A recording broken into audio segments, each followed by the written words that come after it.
Son of Shakuntala and King Dushyanta, Bharat was the son of the celestial nymph Menka and the sage Vishwamitra, adopted by the sage Kamba, and later married to King Dushyanta. Ancestor of the Kuru dynasty, Bharat is considered the ancestor of the Kuru dynasty, which includes the Pandavas and Kauravas, the central characters of the Mahabharata. Foundation of the Kuru dynasty, Bharat's birth and subsequent rise to power established the Kuru dynasty, which plays a crucial role in the epic. Lineage of the protagonists, the Pandavas and Kauravas are direct descendants of Bharat, making his arrival a foundational event in their story. Naming of India, it is believed that the name Bharat for India is derived from Raja Bharat, signifying his importance in Indian history and mythology. Birthright, as the eldest son of King Pandu, Yudhishthira was the rightful heir to the throne according to the laws of succession. Dhritarashtra's acknowledgement, even though Dhritarashtra was the eldest son of King Vichitravirya, his blindness prevented him from ruling. He acknowledged Yudhishthira's right to the throne and initially named him the crown prince. Duryodhana's ambition, Duryodhana, the eldest of the Kaurava brothers, was consumed by jealousy and ambition. He plotted against the Pandavas and eventually usurped the throne, leading to the tragic events of the Mahabharata war.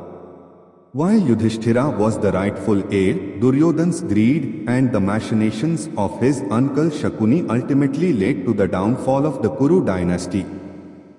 In the Mahabharata, Shakuntala's worries stem from her uncertain future with King Dushyanta and their son Bharatha.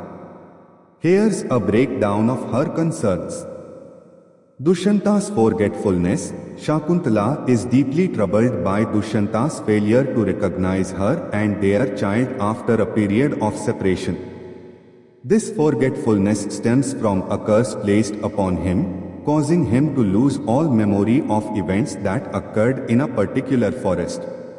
Social stigma. In ancient Indian society, a woman's reputation was paramount.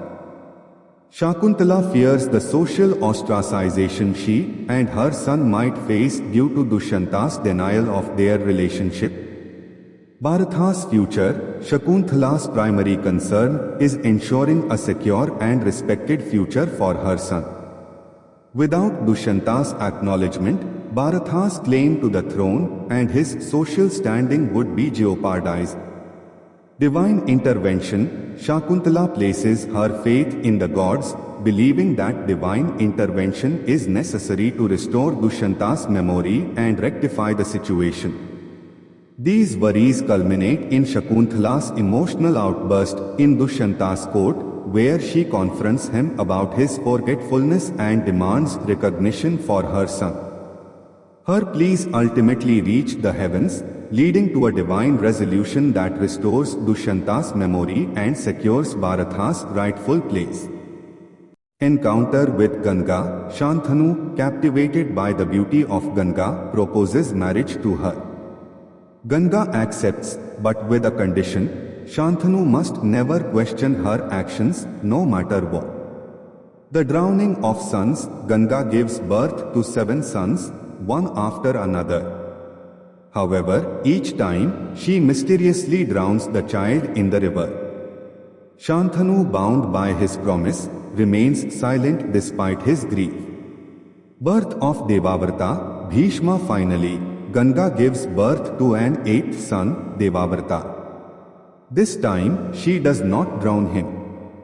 Ganga's departure. After giving birth to Devavrata, Ganga reveals her true identity as a divine river goddess and departs, leaving Shantanu heartbroken.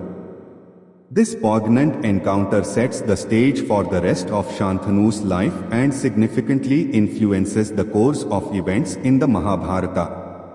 It also lays the foundation for the legendary story of Bhishma, Devavrata, who later renounces his claim to the throne and takes a vow of lifelong celibacy to honor his father's promise.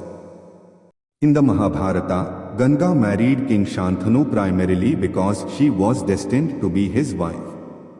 Divine intervention. Ganga, the river goddess, was cursed by Brahma to be born as a mortal woman. To fulfill this curse, she needed to marry a mortal king. Encounter with Shantanu. King Shantanu, captivated by Ganga's beauty, proposed marriage to her.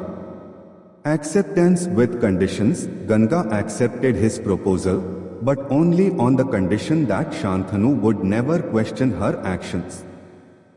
Ganga killed her sons in the Mahabharata as part of a divine mission to free 8 Vasus, celestial beings who had committed a sin and were cursed to be born as humans. The curse, the 8 Vasus, including Ganga, were cursed to be born on earth and endure the sufferings of human life. Ganga's promise. The Vasus approached Ganga and requested her to be their mother and help them escape their earthly existence. Ganga agreed, promising to bear their children and then end their lives. Birth and drowning. Ganga gave birth to 7 sons, one after another. Each time, she drowned the child in the river, thereby freeing their souls from the cycle of rebirth. Birth of Bhishma. With her 7th child, Ganga hesitated. She had fallen in love with her mortal husband, Shantanu, and did not want to lose him. However, she kept her promise and drowned her 7th son. Ganga's departure. After fulfilling her promise, Ganga revealed her true identity as a river goddess and departed, leaving Shantanu heartbroken. While this act may seem cruel, it was ultimately a selfless sacrifice on Ganga's part to free the Vasus from their suffering and fulfill her divine duty.